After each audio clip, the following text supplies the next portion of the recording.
efa mahana ireo mpanjara momba ny mety hitobiandreo entana lany-daty eny an-tsena indrindra amin'izao miditra vanim-potoana fety zao. Ho fitsinjovana ireo mpanjifa tokoa dia omena lanja betsaka ny hatsaran'ny kalitaony entana amidy. Isan'ny nametraka laharam-pameana mikasika izay ineny fara mpivarotra ao amin'ny pavillon 66 ao Analakely izay efa nandrefepetra mba amingorina ireo entana lany-daty eny amin'ny toeram-pivarotana izay tazominy. Fiandirana aloha misy manao daty osika dia misy ara-dalàna jerena ny carton dia jerena ny boatin'le izy.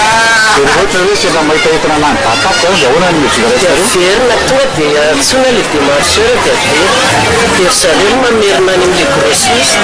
Ireo mpivarotra amoron-dalana matetika no tena mivarotra ireny entana na kely sisa dia hivalina ny andro sy ny volana tokony hanjifana azy na lany-daty tsotra zao. Manimba tsena tokoa ny ataon'izy ireo araka ny nambarany neny fara.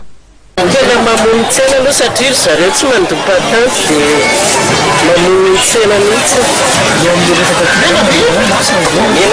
Misy lasany dia misy efa zarena dia tsy lasany. Efa manatanteraka fidinana eny an-tsena ireo mpiasan'ny ministèrina varotra sy ny fanjifana manana maso ny kalitaony entana varotana eny. Jikaritra nandritra ny fandalovana teny Analakely ohatra fa tsy dia nahitana ireny mpivarotra sakafo ambifotsy, fromage na biscuit ahina ho lany-daty ireny intsony mandehandeha eny an-tsena amin'izao fotoana izao.